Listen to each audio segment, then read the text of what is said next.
आज बताओ, किसी ने न रोका किसी ने न टोका, बेबी मैं हूँ आग। You have three options: stay at home, stay in hospital, or stay in photo frame. Choice is yours.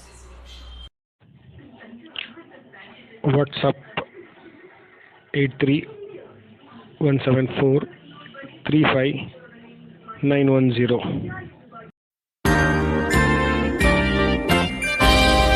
आती है तो उस प्रॉब्लम से निकलने के लिए हमें बहुत सारे अवसर मिलते हैं, लेकिन हम उन अवसरों को कभी कभी पहचान नहीं पाते और फिर जब वो हाथ से निकल जाते हैं तो हम उन्हें पाने के लिए उन अवसरों के पीछे भागते हैं, पर लेकिन वो हमारे हाथ नहीं आते। तो दोस्तों, आज की कहानी हमारी उसी बेस पे है कि आप अवसरों को कैसे पहचानेंगे और जो वो अवसर हमारे सामने किस किस रूप में आ सकते हैं। तो एक बार की बात है, किसी गांव में एक साधु रहते थे। वो भगवान को बहुत ज़्यादा मानते थे और गांव में एक पेड़ था, उस पेड़ के नीचे बैठकर वो साधना, तपस्या या भगवान को याद किया करते थे। तो उनका भगवान में बहुत ज़्यादा अटूट विश्वास था और गांव वाले भी इसी वजह से उनकी बहुत ज़्यादा इज्जत करते थे। एक बार गांव में बहुत भीषण बाढ़ आ गई, चारों तरफ पानी पानी दिखाई दे रहा था। तो सभी लोग अपनी जान बचाने के लिए ऊंचे स्थानों की तरफ बढ़ने लगे। तो तब लोगों ने देखा कि साधु महाराज अभी भी उस पेड़ के नीचे बैठकर भगवान को याद कर रहे हैं। तो उन्हें उस जगह को छोड़ने की सलाह दी। सभी लोगों ने मिलकर सभी उनके पास गए और उन्हें उस जगह को छोड़ने की और साथ चलने की सलाह दी। पर साधु ने कहा, तुम लोग अपनी जान बचाओ, मुझे मेरा भगवान बचाएगा। धीरे धीरे पानी का स्तर बढ़ता गया और पानी साधु की कमर तक आ गया। इतने में वहां से एक नाव गुजरी। तो नाव वाले ने कहा कि साधु महाराज, आप इस नाव में सवार हो जाइए, मैं आपको सुरक्षित स्थान तक पहुंचा दूंगा। तो उस साधु ने मना कर दिया, रुको, नहीं, मुझे तुम्हारी जरूरत की आवश्यकता नहीं है, मुझे मेरा भगवान बचाएगा। साधु ने उत्तर दिया। तो नाव वाला चुपचाप वहां से चला गया। कुछ देर बाद बाढ़ और तेजी से आने लगी और पानी का स्तर और बढ़ने लगा।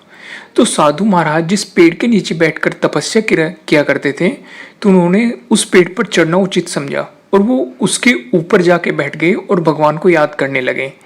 तभी अचानक उनकी वहाँ से एक हेलीकॉप्टर गुजरा और उन्होंने उनकी मदद के लिए, मतलब जो बचाव दल था, एक रस्सी नीचे लटकाई और साधु महाराज को कहा कि आप इस रस्सी को पकड़ लीजिए और ऊपर आ जाइए। तो साधु महाराज ने फिर कहा कि मैं नहीं, मुझे मेरा भगवान बचाएगा। तो वहाँ से वो हेलीकॉप्टर भी चल गया। तो कुछ देर बाद बाढ़ का बहाव इतना तेज हो गया, उसने पेड़ को उखाड़ फेंका और जो साधु महाराज थे उनकी मृत्यु हो गई। तो मरने के बाद साधु महाराज स्वर्ग पहुंचे और उन्होंने भगवान से बोला, हे प्रभु, मैंने तुम्हारी इतनी लगन के साथ आराधना की है, तपस्या की है, और जब मैं पानी में डूबकर मर रहा था तो तुमने मुझे नहीं बचाया, ऐसा क्यों? तो भगवान बोले, हे साधु महात्मा, मैं तुम्हारी रक्षा करने एक नहीं बल्कि 3 बार आया था।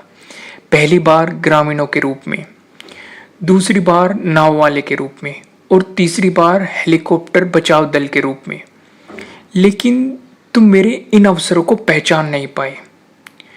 तो दोस्तों, इसी तरह इस जीवन में ईश्वर हमें कई अवसर देता है उन प्रॉब्लम से निकलने के लिए, और अगर हम उन अवसरों को पहचान लेते हैं और उन्हें पहचान कर हम उनसे बाहर निकल सकते हैं। पर लेकिन अगर हम उन्हें पहचान नहीं पाते तो हम बाहर नहीं निकल पाते और उन अवसरों की प्रतीक्षा करते रहेंगे। वो अवसर एक दौड़ते हुए हिरन के समान होते हैं जो आपके सामने से तेजी से गुजर जाएंगे। अगर हमें अपनी मंजिल तक पहुंचना है तो हमें उन अवसरों को पहचानना होगा और उनका लाभ उठाना होगा। यदि हम उन्हें पहचान ना पाए तो वे हमारे हाथ से निकल जाएंगे और हमें बाद में सिर्फ और सिर्फ पछतावा मिलेगा। तो जब भी लाइफ में कोई प्रॉब्लम आए तो धैर्य रखिए और सब्र से काम लीजिए और सही अवसर को पहचान कर उसे हाथ से मत जाने दीजिए।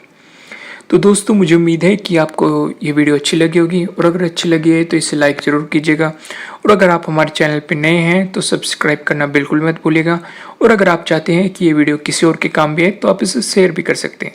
Thank you.